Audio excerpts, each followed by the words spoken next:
गुरुर्ब्रह्मा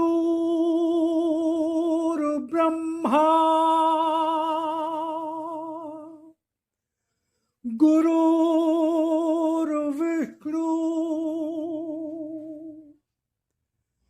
गुरुर्देवो महेश्वरा गुरुर्साक्षात् परब्रह्म तस्मै श्री।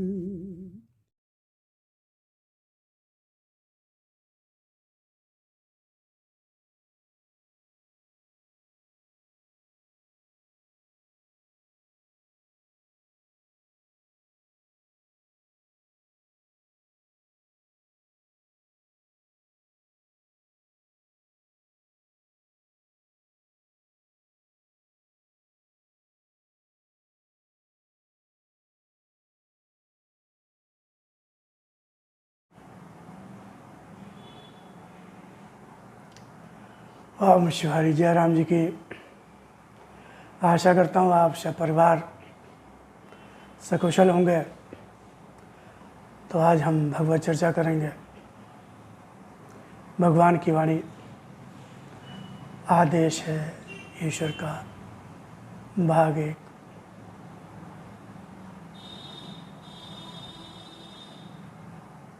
तो इसमें हम चर्चा करेंगे भगवान क्या कहते हैं। भगवान ने कहा कि सत्य की जब मन पर जय, सत्य की जब मन पर जय, अर्थात तुम्हारी इच्छाओं, विचारों और कर्मों पर जब अधिकार हो जाएगा, समझो जीवन में कुछ ऐसा प्राप्त होने का अवसर भी है जिसे उपलब्धि अथवा उन्नति कह सकते। कब? जब सत्य की मन पर जय प्राप्त हो जाएगी, यानी कि मन सत्य के अनुरूप हो जाए, सत्य के अनुकूल हो जाए,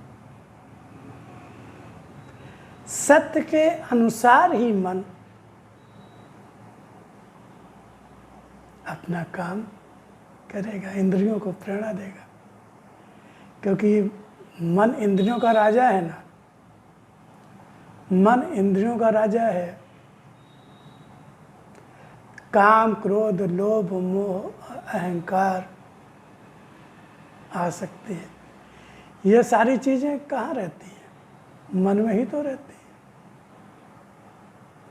है। मन इंद्रियों को प्रेरणा देता है, तो इंद्रियां उसी अनुसार काम करती। लेकिन जब, तो अब ऐसी स्थिति कब होती है? जब असत्य मन में भरा होता है, असत्य मन में समाया होता है, असत्य का अधिकार मन में होता है, असत्य अधिकार मन में होता है। मन तो स्वाभाविक रूप से असत्य की ओर ही भागता है, क्योंकि वो प्रकृति का अंश है। लेकिन ये भी तो नहीं भूलना है कि वो आत्मा से निकला है। प्रकृति आत्मा से निकली, तो आत्मा की शक्ति मन है। जिस तरह से प्रकृति परमात्मा की शक्ति है, तो मन आत्मा की शक्ति है। लेकिन जैसे जीव जब संसार में आता है, तो वो अपने को प्रकृति से अपने को जोड़ लेता है कि भाई हम शरीर हैं, ये हमारा नाम है, ये हमारी जाति है, ये हमारा संप्रदाय है, धर्म है, ये सब चीज़ें, सब अपना पराया की सारी बातें सब आ जाती हैं। लेकिन जब ज्ञान मन को साधु संत महात्माओं के माध्यम से, वेद शास्त्रों के माध्यम से, उपनिषद, गीता, रामचरितमानस, भगवान की वाणी, प्रभु कृपा से, प्रभु दया से, भाग में जब ऐसा सुअवसर होता है, तो मन प्रेरित होता है धीरे धीरे अपने मूल की ओर, आत्मा की ओर। उसको प्रेरित करना पड़ता है। जैसे पानी होता है ना, पानी कि स्वाभाविक वृत्ति जो होती है वो नीचे की तरफ होती है, छोड़ो तो वो नीचे की तरफ आता है, भागता है ढलान क्यों नीचे। ऊपर से पानी छोड़ोगे तो अपने आप नीचे ही आएगा। लेकिन अगर उपयोग में लाना है, काम लेना ना, पीने में लाना है, तो हमें टुल्लू लगाना पड़ता है। और टुल्लू लगाएंगे तो पानी फिर मशीन के द्वारा भी ऊपर चढ़ेगा, हमारी टंकियों में आएगा, टंकी से हम लोगों को मिलेगा। ऐसे मन, हम मन का सदुपयोग करूँ, मन को मैं परमात्मा प्राप्ति में लगाना, उसके माध्यम में मन टूल, मन टूल टूल। धीरे धीरे मन जब परमात्मा का चिंतन मनन ध्यान करते हैं, भगवान की वाणी का चिंतन मनन ध्यान करते हैं, गीता का चिंतन मनन ध्यान करते हैं, तो धीरे धीरे मन जो है परमात्मा जुड़ने लगता है। तो वही कहा भगवान ने कि सत्य की जब मन पर जय, अर्थात जय का मतलब इच्छाएं, कामनाएं। भगवान ने कहा भी है कि मन में इच्छा का आना ही दुर्बलता, मन में इच्छा का आना ही दुर्बलता है, क्योंकि इच्छाएं तो संसारी होती है, इच्छाएं तो संसारी होती है, संसारी होती है इच्छा, शरीरी होती है। काम, क्रोध, लोभ, मोह, आसक्ति, इनसे होती है सुख की कामना। तो इच्छाएं आती हैं, अब ये हो जाए, वो हो जाए, वैसा हो जाए, वैसा हो जाए। अब जो भी होगा तो वो तो सब असत्य है ना, वो सब असत्य है, सब नष्ट होने वाला है, सब जाने वाला है, सब बिगड़ने वाला है। उसमें समय नष्ट होता है। समय हमें जो है वो इच्छाओं की पूर्ति के लिए थोड़ी मिला, कामनाओं की पूर्ति के लिए थोड़ी मिला। हमें तो जन्म जो मिला है वो तो परमात्मा प्राप्ति के लिए मिला, जन्म मरण के बंधन से मुक्त होने के लिए मिला, आनंद प्राप्त करने के बाद सुख दुख से मुक्त होने के लिए मिला होगा। तो वो तो सत्य से ही मिलेगा, जब तक सत्य की उपलब्धि नहीं होगी। सत्य है, साथ में है, हर समय साथ में होता है, लेकिन ज्ञान होना ही पर्याप्त थोड़ी होता है। भाई अब कि भाई पता है कि घी होता है दूध में, घी होता है दूध में, लेकिन क्या ये पता होने से ही घी मिल जाएगा? हैं?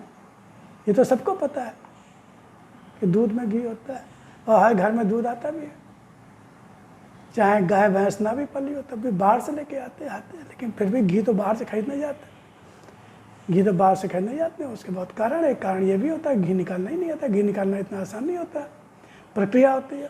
पहले घर में महिलाएं घर में घी पहले घर में ही निकाला जाता था। हमारे यहाँ गांव में जब हम छोटे थे तो गांव में जाते थे तो वहाँ घी पकता रहता था, हमेशा एक बना रहता था जिसमें आग हमेशा सुलगती रहती थी, उसमें एक बढ़िया रखी रहती थी बड़ी सी, उसमें दूध होता था और दूध वो पका करता था, पका।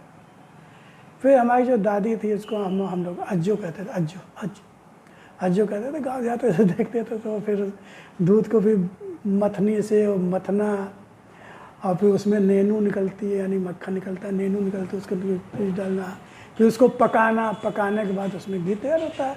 हमारे यहाँ भी आजकल भी घर में होता है, कभी जब सुविधा होती है तो घर में निकालती है, हमारे यहाँ तो निकालती है, हमारी बेटी जो है वो निकालती रहती है। जब भी घी पकाती है तो उसमें जो मलाई आ जाती है उसको रख लेती है, उस मलाई को फिर वो गरम करती है तो उससे घी आ जाता है।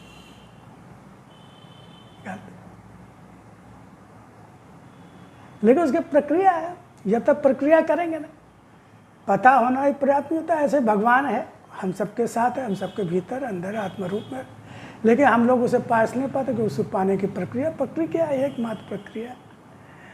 एकमात्र प्रक्रिया, ज़्यादा कुछ बड़ी नहीं है, लेकिन वो कहने में जितनी आसान है उतना बहुत कठिन है। कठिन इसलिए है कि हम असत्य से अपने को अलग नहीं कर पाते।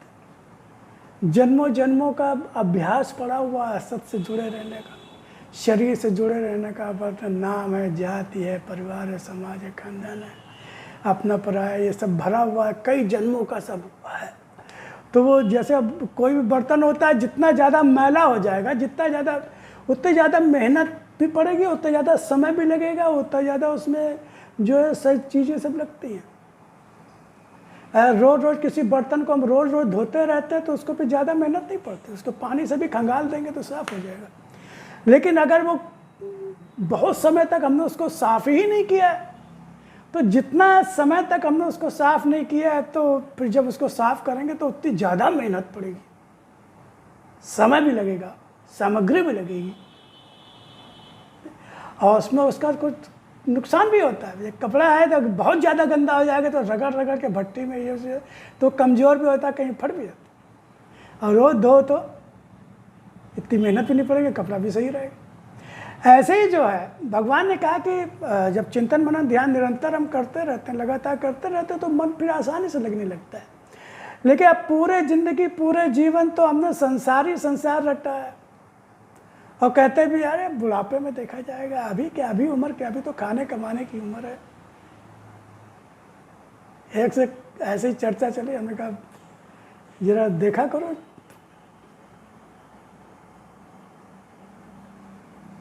हमारा YouTube पे वीडियो आते हैं, मन करे देख लो, नहीं तो कोई और देख लो, कुछ भी, हमें ऐसा मतलब नहीं तो हमारा ही देखो।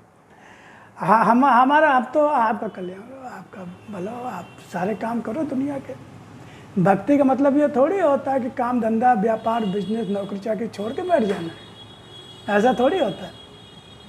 भगवान राम भगवान श्री कृष्ण यही तो गृहस्थ में परिवार में आके उन्होंने यही तो दिखाया कि देखो सारे काम करते हुए भी हम भगवान से जुड़े रह सकते हैं, भक्ति और सत्य पर, सत्य पे धर्म।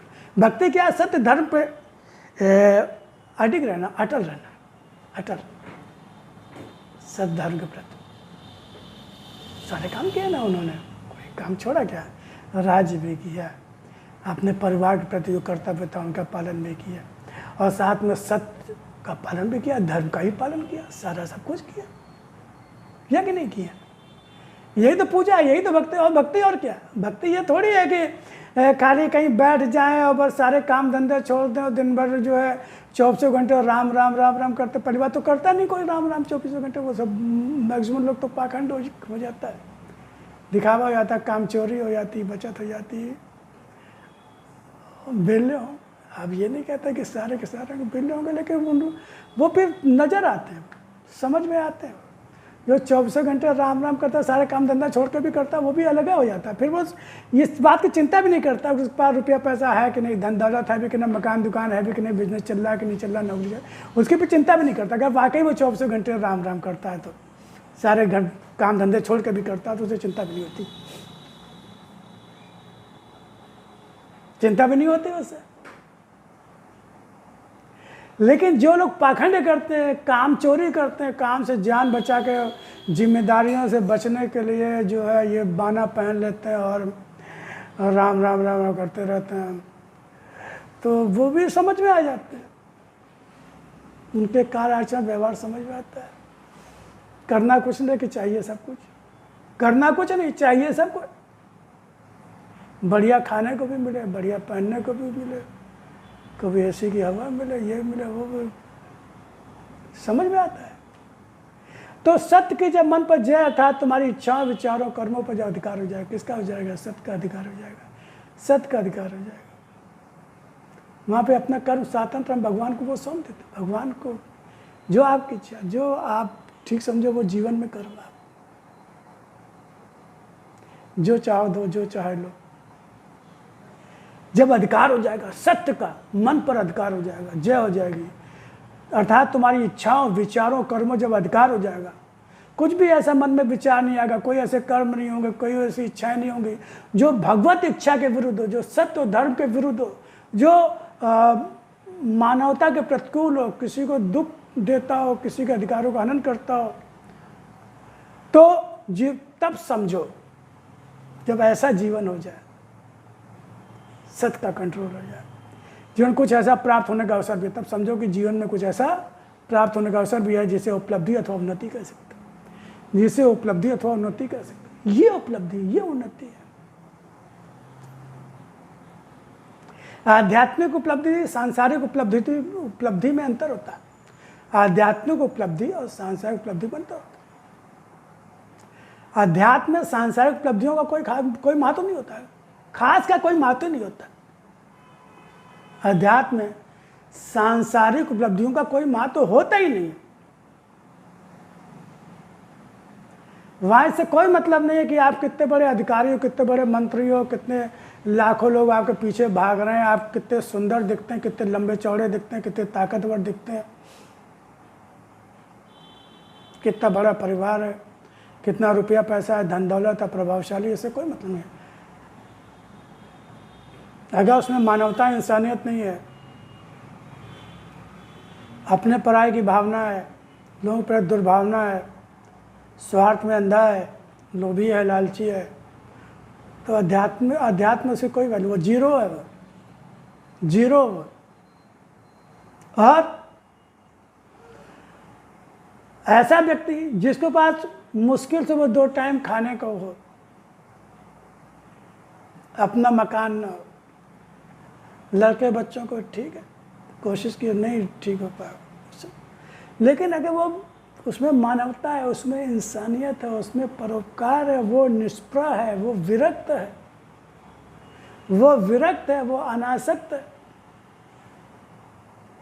वो निष्काम कर्म करता है, बिना इस बात को सोचे कि कौन ये हम इसका कोई मदद कर रहे हैं या इसको कोई सहयोग कर रहे हैं या तो इसके बदले में हमें कुछ मिलेगा। ये वो कहता है सब कुछ भगवान का दिया हुआ है, तो हम समाज को दे रहे हैं, जो दीन दुखी हैं, जो पीड़ित हैं, जो उसके सुपात्र, उनको हम दे रहे हैं। अब वो चिंता फिक्र नहीं करता, वो अपना काम करता है, ऐसा भी नहीं, काहिल भी नहीं है, वो अपना काम करता है। जो भी नौकरी, बिजनेस, व्यापार, बड़े बड़े संत महात्मा हो गए जो कोई काम भी करते थे, छोटे मोटे काम करते थे, वो सब जीवन यापन हो। रैदास, कबीरदास जी, ऐसा तो नहीं था कि वो बैठे ही रहते, जुलाहे का काम करते थे कबीरदास जी, और वो रैदास जी तो चमड़े का, वो ऐसे बहुत से। और जो फक्कर हो गए बिल्कुल, तो उन्हें कोई मतलब ही नहीं था उनके शरीर पर कपड़ा है कि नहीं है, उनको खाने को मिलेगा कि नहीं मिलेगा, क्या मिलेगा, क्या मिलेगा। और उस वाकई सचमुच में उन्होंने वो भगवान के ऊपर पूरी तरह से डिपेंड हो गए, आश्रित हो गए, और भगवान वही 24 घंटे डूबे रहते थे, अकेले नहीं था। तो भगवान उनमें भगवत्ता प्रकट होने लगी, भगवत्ता प्रकट होने लगी। उनको कभी खाने में तो खुद ही सब, पूरा समाज सब चिंता फिक्र करता था उनको, और उनको भगवान सुदर्शी जैसे तैलंग, महाप्रभु तैलंग, स्वामी तैलंग, काशी में सुना पड़ा।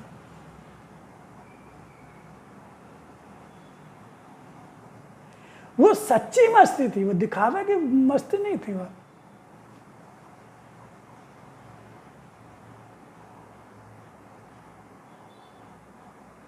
वर्तमान समय में तुम्हारे जीवन के सामने वर्तमान और भविष्य की ओर जाने वाली एक ऐसी सड़क है। वर्तमान और भविष्य की ओर जाने वाली एक ऐसी सड़क है। वर्तमान समय में तुम्हारे जीवन के सामने भगवान कह रहे हैं,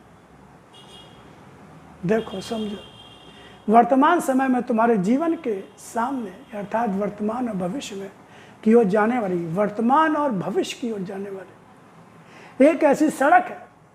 जीवन चल रहा है ना, समय क्या है, सड़क ही तो है। समय क्या है, सड़क ही तो है जिसमें जीवन यात्रा कर रहा है। उसमें बढ़ता हुआ तुम्हारा जीवन जब कहीं अपने लिए ठहर जाता है, अपने लिए ठहर जाता है, तब रास्ता अपने लिए, अपनी चिंता फिक्र में, अपनी इच्छाओं की पूर्ति के लिए, अब तो स्वार्थ के पूर्ति ठहर जाता है। सत्य की ओर बढ़ना, भगवान की ओर बढ़ना, भगवान के लिए कर्म करना, भगवान की इच्छा अनुरूप जीवन को जीना, ये तो लगातार बढ़ना होता है। और जब हम अपनी इच्छाओं की पूर्ति के लिए, स्वार्थ की पूर्ति के लिए, रुपए पैसा इकट्ठा करने के लिए, धन दौलत इकट्ठा करने के लिए, पद ऐश्वर्य पाने के लिए जब हम दौड़ भाग करने लगते हैं तो जीवन ठहर जाता है। आपको लगता है कि हम तो बहुत भाग दौड़ कर रहे हैं, बहुत मेहनत कर रहे हैं, रोज सुबह निकल जाते हैं, रात के 11 बजे 12 बजे आते हैं, दिन रात मेहनत करते हैं, दौड़ भाग करते हैं, लेकिन काहे के लिए करते हैं? काहे के लिए करते?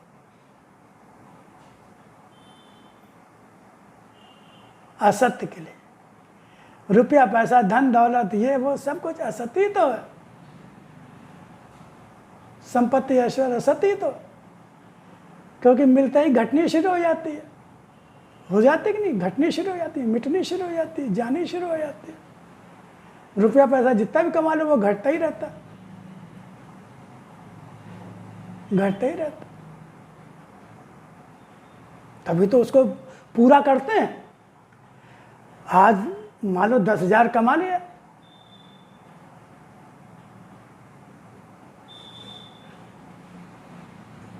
लेकिन वो 10,000 से कम ना हो, बढ़े तो और मेहनत करते हैं, और मेहनत करते हैं। अंत में एक स्थिति ये आती है कि हम ही कम हो जाते हैं, हम ही कम हो जाते हैं।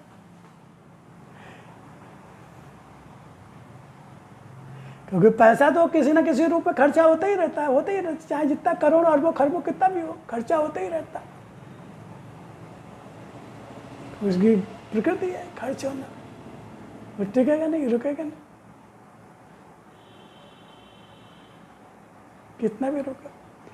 और उसे रोकने की कोशिश में, बढ़ाने की चिंता में हम पूरा जीवन बर्बाद करते हैं। तो ये सब असत्य है, नश्वर है, नाशवान है, मिटने वाला है, जाने वाला है। अब अगला जन्म मनुष्य का मिलेगा कि नहीं मिलेगा? क्योंकि कर्मानुसार मनुष्य, हमारा तो सनातन धर्म है, हमारे यहाँ तो सिद्धांत है कि जैसा कर, अगर पशुवत कर्म करेंगे तो पशु योनि मिलेगी। मनुष्योचित मानवोचित कर्म नहीं किए तो पशु योनि मिलेगी। वहां योनि का निर्धारण करते समय ये थोड़ी देता कि ये खरबों रुपया किसने कमाया, ये बहुत बड़ा उद्योगपति था, बहुत बड़ा मंत्री था, मिनिस्टर था, कैसे कमाया, क्या किया, कैसे कर्म किए, कितने लोगों का हक छीना, अधिकार छीना, कितने लोगों से बेईमानी किए, गला काटा। निस्वार्थ निष्काम कर्म किया क्या? बिना लोभ लालच के किसी कामना के मदद की क्या? क्या सबको अपना माना क्या?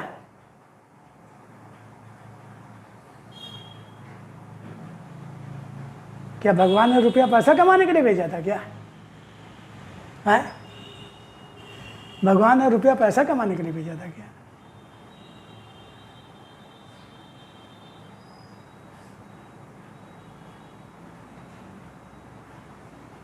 बड़े भाग मानुष तन पावा, बड़े भाग। लेकिन हम सब भूल जाते।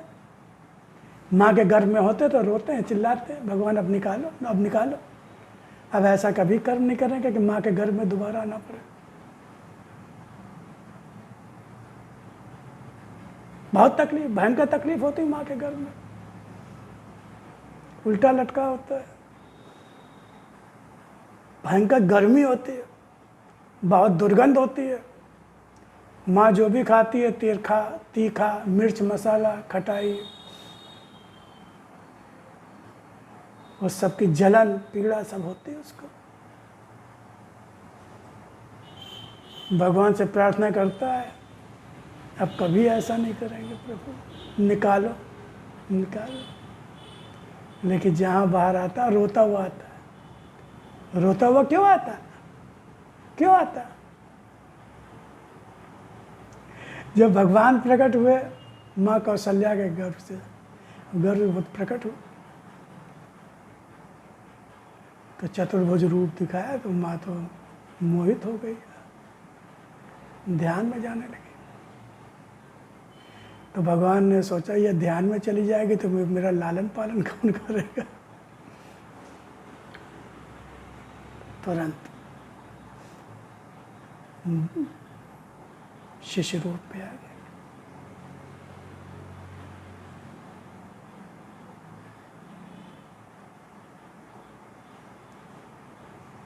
रो तो, माँ ने कहा रो तो,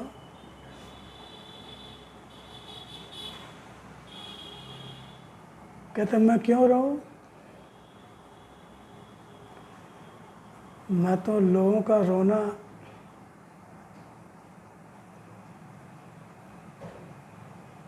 आंसू पोंछता हूं, लोगों को रोते हुए को मैं मुस्कान देता हूं। मुझे कोई तकलीफ नहीं, मैं क्यों रोऊं? क्या रोगे नहीं तो फिर कैसे समझेंगे कि लोग के आ गए हो? या साधारण समझेंगे तो फिर कैसे? अच्छा, कि उनको कोई दुख नहीं था। तो जब हम संसार की ओर बढ़ते हैं, सांसारिक उपलब्धियों को पाने के लिए भागते हैं, ऐश्वर्य मान सम्मान रुपए पैसे के लिए भागते हैं, संपत्ति के लिए भागते हैं, तो हमारा जीवन ठहर जाता है। और जीवन ठहर जाता है, लगते वैसे तो जीवन समय भाग रहा होता है, लेकिन जीवन हमारी प्रगति नहीं होती, हम वहीं ठहर जाते हैं, उन्नति होने लगती है। लेकिन भगवान के लिए कर्म करते हैं, भगवान का चिंतन मनन ध्यान करते हैं तो आगे बढ़ता है। मगर जब भी आगे बढ़ता जाता है उसे रास्ता मिलता जाता है, जब भी आगे बढ़ता जाता है। क्योंकि संसार में ठहरना तो संसार सागर में डूबना होता है ना, संसार में ठहरना संसार सागर में डूबना। और जब वो भगवान का चिंतन मन ध्यान करता है, भगवान को अपने साथ अनुभव करता है और भगवान को प्रेम करता है, भगवान की भक्ति करता है, भगवान के लिए कर्म करता है, तो वो बढ़ता जाता है, उसे रास्ता मिलता जाता है। और मैंने तो तुम्हें रास्ता ही नहीं दिखाया है, और मैंने तो तुम्हें रास्ता ही नहीं दिखाया है, तुम्हारे जीवन में अपनी शक्ति का, तुम्हारे जीवन में अपनी शक्ति का एक ऐसा दर्शन भी दिया है, एक ऐसा दर्शन भी दिया शक्ति का, जो अभूतपूर्व ही है, अभूतपूर्व गति से ही आगे बढ़ता जाएगा। शक्ति का वाणी जो भगवान की वाणी है, जिसका हम आपके सामने जिक्र कर रहे हैं, इसको भगवान ने अपना शक्ति रूप दर्शन कहा। क्या कहा है इसको? शक्ति रूप। इससे भगवान के संपूर्ण शक्ति का दर्शन होता है वाणी में। जब हम इसको पूरे मन से, बहुत ध्यान से, भगवान पर पूरा भरोसा करके पढ़ते हैं, अध्ययन मनन चिंतन करते हैं, तो हमें भगवान की संपूर्ण शक्ति का, संपूर्ण गुणों का परिचय प्राप्त होता है, उनका दर्शन प्राप्त होता है, उनकी उपलब्धि होती है। भगवान की उपलब्धि तो आनंद रूप में होती है ना, आनंद रूप में होती है। जब कहीं कोई भय नहीं होता, कोई चिंता नहीं होती है, कोई फिक्र नहीं होती है, कोई डर नहीं होता, कैसे क्या बात। जब सर्वशक्तिमान पूर्ण परमात्मा, जहाँ अभाव हो ही नहीं सकता, संपूर्ण सृष्टि का, अनंत के ब्रह्मांडों का मालिक है, संपूर्ण ऐश्वर्य का मालिक है, स्वामी है वह। जब वो हमें प्राप्त क्या हो गया, उसको अनुभव में आने लगा। है तो पहले से ही, लेकिन अनुभव में नहीं आया तो सोने से फायदा क्या। हमारे जेब में 2000 का नोट पड़ा हो, हम भूल जाए कि 2000 का नोट पड़ा होगा, भूल गए। 2-4 जेबें होती है, किसी जेब में पड़ा होगा, हमें लगा पर्स तो आज हम लाए नहीं, मोबाइल भी भूल गए, ये वो सब। अब क्या होगा, कैसे होगा, दिन भर डरते हैं कहीं कोई कार खराब ना जाए, गाड़ी खराब ना जाए, पेट्रोल खत्म ना जाए, हमारी हालत ख़राब है। फिर भी भगवान किसी से कहा, भैया दे देना 1500 रुपये दे देना भाई, आज पैसा नहीं मेरे पास है। लेकिन है तो 2000, लेकिन हमें ध्यान ही नहीं है, हम भूल गए उसको। ऐसे भगवान है तो हम भूले हुए, तो हम डरते हैं, घबराते हैं सबसे। व्यवहार हम इसलिए बनाते हैं कि मौके पे काम आएगा, इसके लिए बड़ा कष्ट उठाते हैं व्यवहार बनाने के लिए। पैसा नहीं उधार लेके व्यवहार देते हैं कि यार व्यवहार देना पड़ेगा, मौके पे हमें पड़ेगी तो फिर हमें भी तो चाहिए होगा। मन में तकलीफ हो रही है, लेकिन व्यवहार बनाना है तो पैसा लेके भैया चलो 1500 का व्यवहार दे दो भाई, हमारी भी। और बहुत से जाने का मन है नहीं, ज़बरदस्ती जा रहे हैं। आदमी अच्छा नहीं लगता, पसंद नहीं लगता, खराब टाइप का आदमी, लेकिन फिर भी व्यवहार पता नहीं कब काम आ जाए भैया।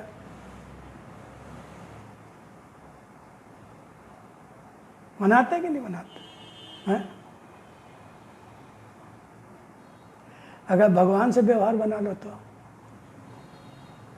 लेकिन वहाँ स्वार्थ का व्यवहार नहीं चलता, भगवान से व्यवहार निस्वार्थी चलता। जब तक हम भगवान के पूरी तरह से होंगे नहीं, जब तक भगवान को सब कुछ सौंपे मिले, अपना स्वामी। भाई जो हमारा स्वामी होगा वो तो हमारी सब चीज़ों का स्वामी होगा ना भाई, है?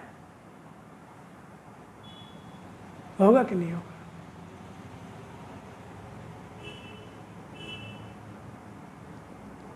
जब 5 पांडव जुए में हारे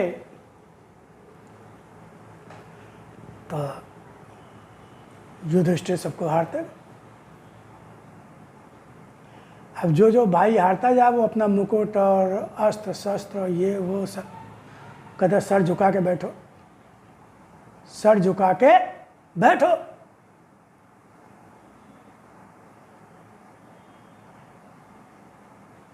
अंत में युधिष्ठिर सब कुछ आ गया, राजपाट सब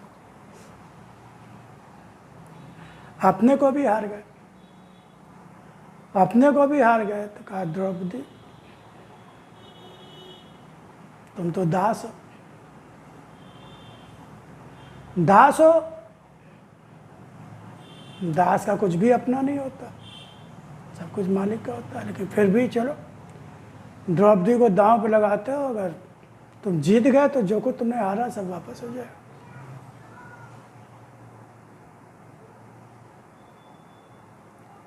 जबकि ये मान्यता नहीं है। देखिए संपत्ति में और जीव में अंतर होता है। हमारे यहाँ स्त्री को संपत्ति नहीं माना जाता, हमारे यहाँ धर्म पत्नी को संपत्ति नहीं माना जाता। हमारे यहाँ की ऐसी संस्कृति नहीं है, हमारे यहाँ का ऐसा कल्चर नहीं है, वो कोई जड़ वस्तु नहीं है, वो चेतन आत्मा है। वो हमारे यहाँ प्रॉपर्टी नहीं। लेकिन कुतर्क था, एक कुतर्क था, क्योंकि वो तो असुर प्रकृति के थे। दुर्योधन के पक्ष के लोग जितने भी थे सब आसुरी प्रकृति के लोग थे। युधिष्ठिर सरल सहज थे, धर्मात्मा थे। गड़बड़ हुआ, लेकिन समय होता है, बुद्धि वैसे ही हो जाती है। बुद्धि जो है वैसे हो जाती है जब विपत्ति आनी होती है तो, क्योंकि सारा खेल सब रचाया होता है उसका। तो उनको लगा चलो भाई, शायद जो हारा हुआ होता है वो तो यही सोचता है कि शायद ये सब वापस हो जाए, अब तो सब हार ही चुके हैं। वैसे बुद्धि आती वो। लेकिन मैं यहाँ ये कह रहा हूँ कि उसकी जितनी भी संपत्ति जो होता है वो दास तो दास होता है। परमात्मा तो सब कुछ का मालिक है, सब कुछ है उसका। तो उसका दास होने में ही सबसे बड़ा फायदा है। परमात्मा का दास होने में जितना बड़ा फायदा, उतना बड़ा फायदा किसी में है ही नहीं। वो कहता है कि तुम मेरी शरण हो जाओगे तो मैं सब कुछ से मुक्त तुम्हें कर दूंगा। तुम तो फिर जब तक अपने सर पर लादे घूमोगे परेशान होगे। और हम सब लोग परेशान इसीलिए होते हैं, मैं मेरा कि ये मेरा है, मुझे ही करना, मेरे सारी समस्या की जड़ यही है। लेकिन जब तक ये समझ में आता तब तक समय निकल चुका होता है। बड़े भाग से भगवान की बहुत बड़ी कृपा होती है, संत माता कोई कर्म फल होता है, ये समझ में आता है। तो जब हम सब कुछ भगवान को सौंप देते हैं, सब कुछ सौंप देते हैं, कुछ भी मेरा सब कुछ, हम तुम्हारे पूरे तुम्हारे चरणों में तो कहता ठीक है, मस्त रहो, वो हम सब देखेंगे। जो भी तुम्हारा शरीर की देखभाल करना, तुम्हारे परिवार की देखभाल करना, तुम्हारे मान सम्मान की देखभाल करना, तुम्हारे जीवन की रक्षा करना, देखभाल, तो सब हमारा काम। तुम तो मस्त रहो बस।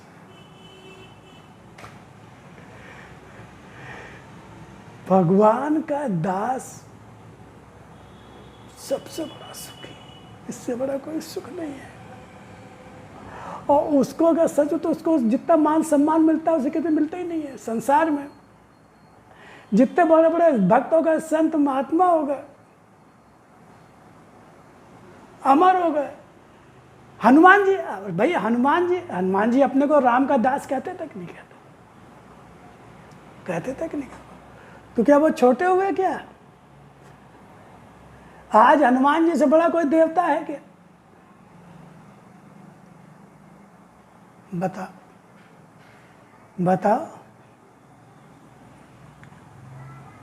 राम से भी ज्यादा बड़ी महिमा उनकी है। उनसे भगवान राम से ज्यादा मंदिर उनके हैं, भक्त उनके हैं। भगवान की भगवत्ता देखे,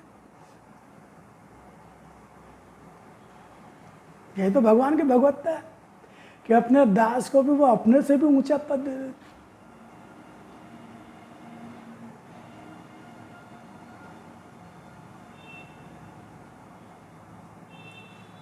बुद्धि, बल, चतुराई, किस चीज में हनुमान जी का? पूरी दुनिया उनकी शरण में है कि नहीं है? आप बताइए, है कि नहीं?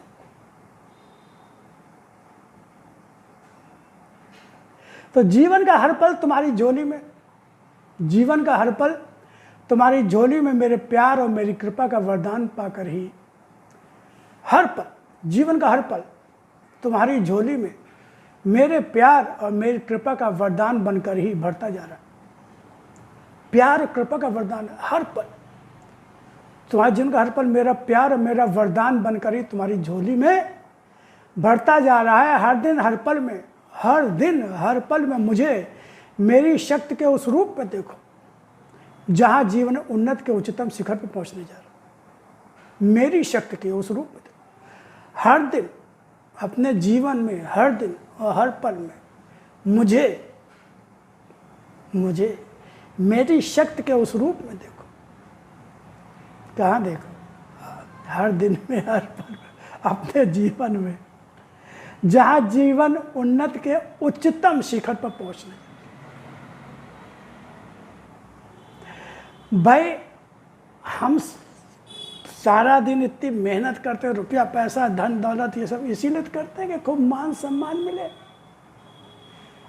खुशी मिले, आनंद मिले, चिंता भय से मुक्ति मिले, लेकिन नहीं मिलती है। करोड़ों अरबों खरबों रुपया कमाने वाला भी, जेट प्लस की सिक्योरिटी लेने वाला भी और लाखों फॉलोअर्स होने वाले भी बड़े बड़े, वो भी चिंता फिक्र में रहता है, भय से रहता है, परेशान रहता है, दुखी रहता है, ऊपर से एक्टिंग करता है।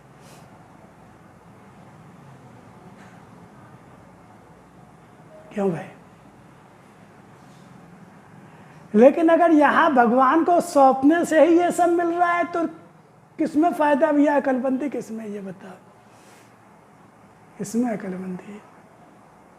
अब भाई सुखी तो चाहिए ना, हाँ? सुखी तो चाहिए। तो पूरी जिंदगी मेहनत करके तो सुख मिला नहीं। अब भाई कहता है हाँ भाई अब सुख मिल गया भाई, अब प्रमोशन हो गया, हमारी 1.5 लाख रुपए तनख्वाह हो गई, अब सुख मिल गया ना।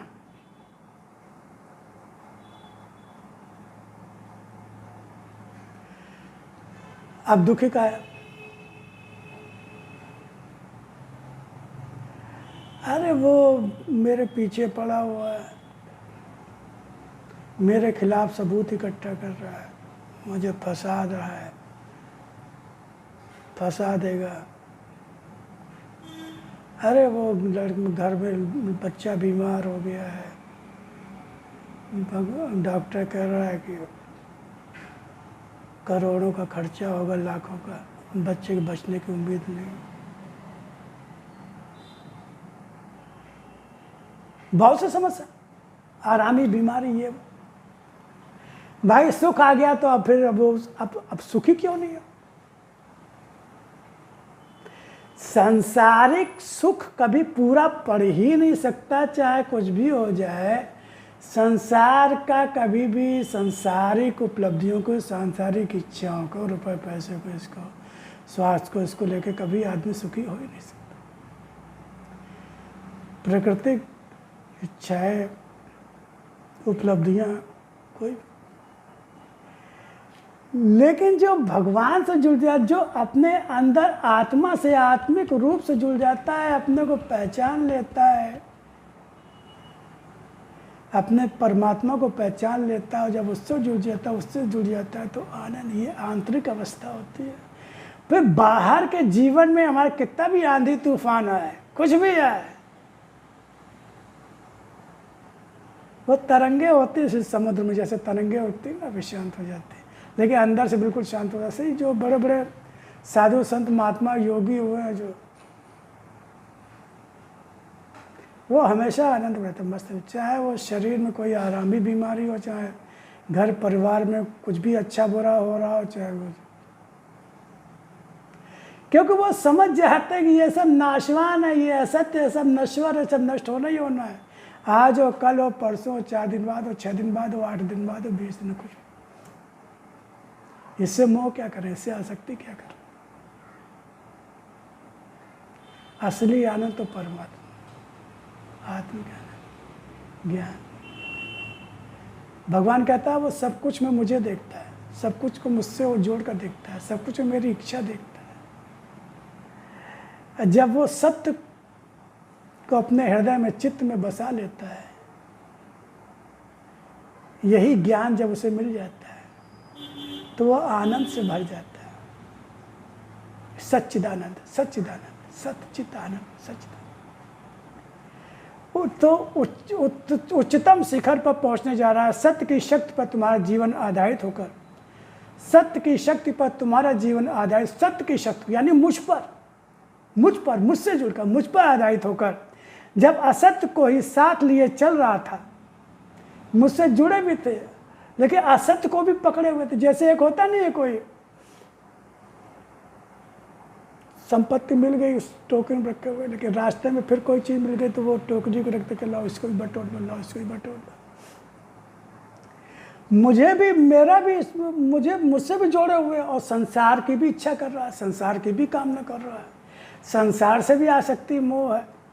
जब असत्य को ही साथ लिए चल रहा था, रास्ता उस असत्य के साथ से ही रुकता चल रहा था, असत्य के साथ से।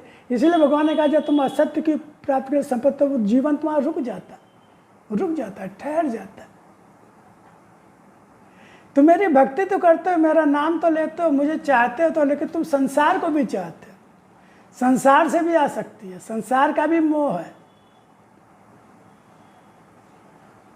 मगर साथ जितना ही असत्य का छोड़कर, लेकिन जितना तुम्हारा असत्य से विरक्ति होती जाएगी, असत्य के प्रति, असत्य तो अपने आप छूट रहा है, असत्य को छोड़ने की जरूरत भी नहीं है, असत्य को छोड़ने की जरूरत नहीं है, वो अपने आप छूट रहा है। बस उसको पकड़ने की कोशिश मत करो, उसको अपना मानने की कोशिश मत करो, उससे मोह मत करो।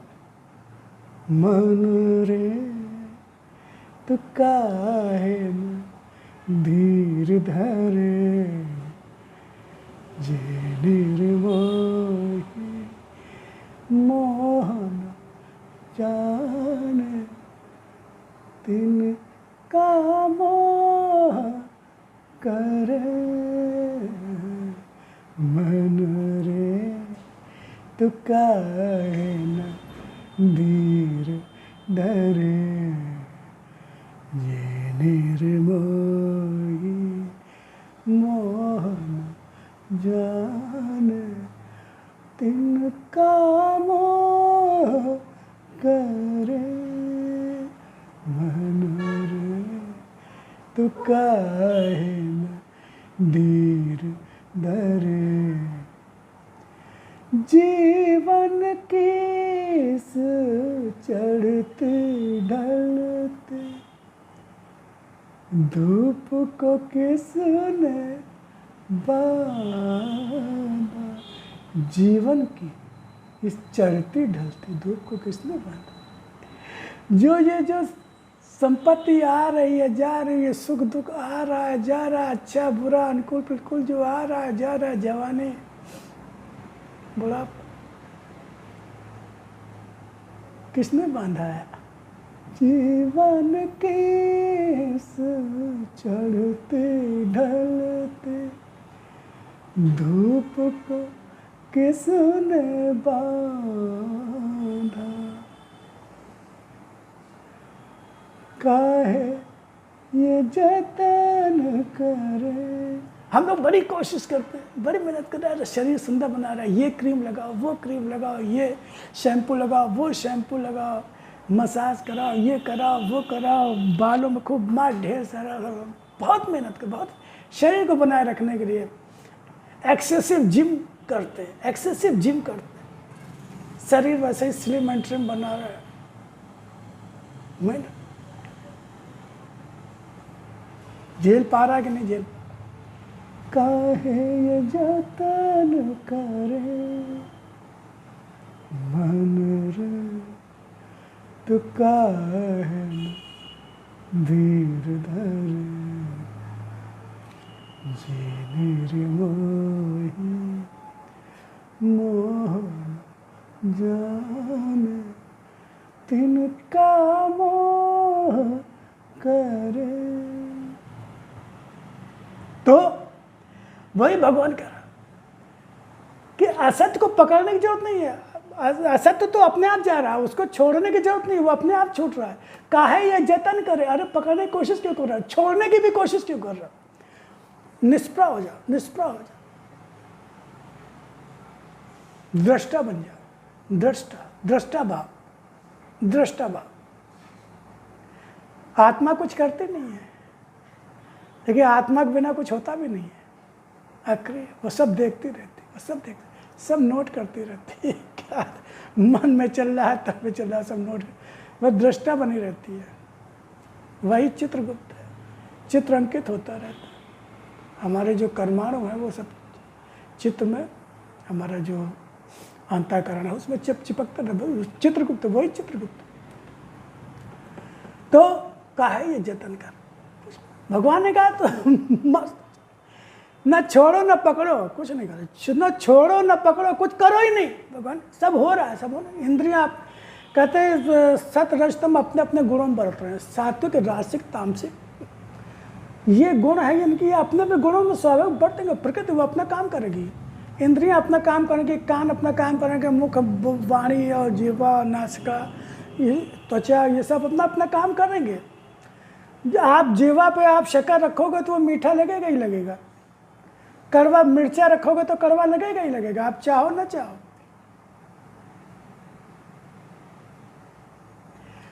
तो ये गुण अपने गुण, और ये सब इंद्रियां अपने स्वभाव में बरत रही हैं, अपने स्वभाव में।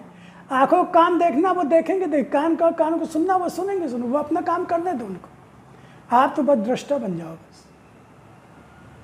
यही तो साधना है, इसी का तो अभ्यास करना। और कौन सी साधना होती है, और कौन सा अभ्यास होता है? दृष्टा भाव। आवे में हर्ष नहीं, जावे दुख न हो, ऐसी रहनी जो रहे, घर में जो भी हो। क्यों भाई? ट्रेन आ रही है, ट्रेन जा रही है, ट्रेन आ रही, ट्रेन जा रही, ट्रेन आ रही, प्लेटफॉर्म वहीं का वहीं रहता है। प्लेटफॉर्म पे कोई अंतर पड़ता है क्या? अरे तुम जा रही हो, अरे तुम आ गई, अरे तुम जा, आ ठीक, जा ठीक, आओ ठीक, जाओ ठीक। दृष्टा स्थितियां परिस्थितियां अनुकूल प्रतिकूल आएंगी, जीवन है, सर्दी गर्मी जाड़ा बरसात, ऋतुएं हैं, बस सब बदलती रहती है, रात दिन होता रहता है। सूरज निकलेगा, सूरज अस्त हो, चंद्रमा निकलेगा, अस्त होगा, सब हो रहा है, होने दो, मौज लो ना, मजा लो ना। दुख आया, बड़ी कृपा, आयो, अब जब तक मनो रहो हमें कुछ नहीं करना, चले गए, बड़ी कृपा, सुख आया हो ठीक है, आए हो ना तो जाने के लिए आए, जो आएगा वो जाएगा जरूर, जो संसार का नियम है, जो आया है वो जाएगा जरूर। तो हम काहे से आसक्ति रखें भाई? आप अरे आप तो मेहमान हो, मेहमान हो तो जाओगे तो है ही, तो हम काहे ज़्यादा मोह बढ़ाएं भाई, काहे ज़्यादा आसक्ति बढ़ाएं? जो सेवा बन पड़ेगी करेंगे, तो वही भगवान कह रहे हैं, मगर साथ जितना ही असत्य का छोड़कर, असत्य मोह मत करो, असत्य छोड़ना मोह मत करो, आगे बढ़िए, आगे बढ़िए, छोड़कर बटोही के नहीं, भगवान बटोही के नाहे राजपाट सब छोड़ दिया भगवान ने।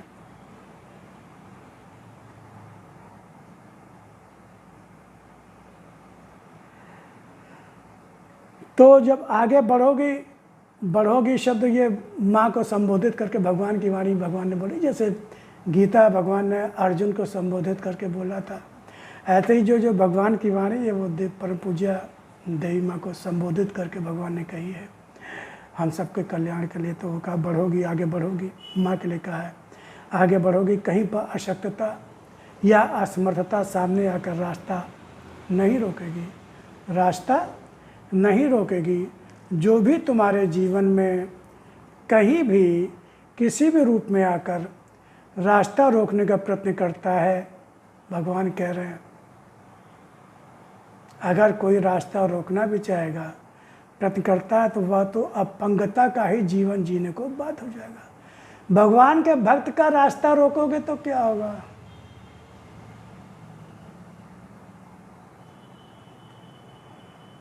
भगवान भक्त की अवमानना, भक्त का विरोध, भक्त को कष्ट जो देता है उसको भगवान बिल्कुल बर्दाश्त नहीं करता। बाकी सब तो ठीक है, अपने समय पे दंड मिलेगा। भगवान कहता तत्काल दंड देता हूँ ऐसी आसुरी शक्तियों को। वह तो अपंगता का ही जीवन जीने को बाध्य हो जाएगा, अपंगता का ही जीवन जीने को बाध्य हो जाएगा।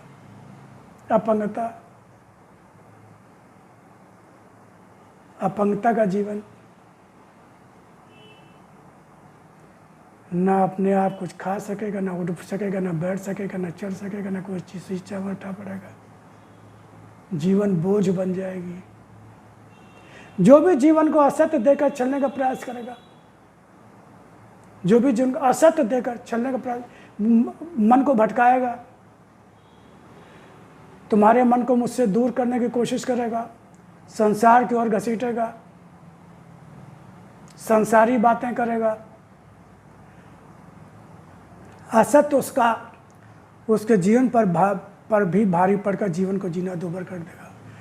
तो वो असत्य जो वो तुमको देना चाहता है, तुमको तुम्हारे रास्ते से भटकाना चाहता है, इसलिए कभी भी भक्त के जीवन में डिस्टर्बेंस मत करना है। दुनियादार लोगों से अपनी दुनियादारी दिखाओ, जो संसार की ओर बढ़ रहे हैं उनमें छल छद्म करो, लेकिन जो भगवान की ओर जा रहा है, जो भगवान की भक्ति कर रहा है, जो सच्चा भक्त है, उसके जीवन में कभी व्यवधान मत डालना मेरे भाई। उसको कष्ट मत देना, उसको दुख मत देना, उसके मन को भटकाना मत, क्योंकि आप उसको कष्ट, आप सीधे भगवान से पंगा ले रहे हो।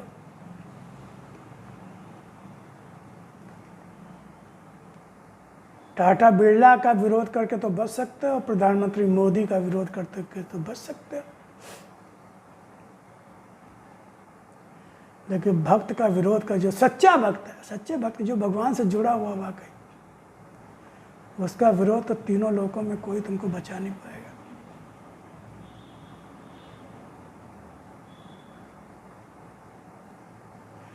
असत्य उसके जीवन पर भी भारी पड़कर जीवन को जीना दूभर कर दे। जीना दूभर बहुत से देखते हैं आप, भगवान से प्रार्थना करते हैं भगवान उठा लो, भगवान उठा लो,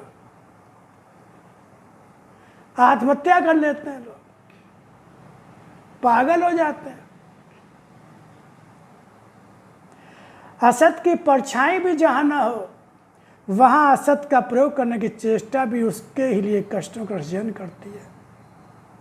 जहां असत की परछाई भी ना हो, ऐसा जीवन जो सच में भगवान में पूरी तरह डूबा हुआ, वहां अपनी छल प्रपंच,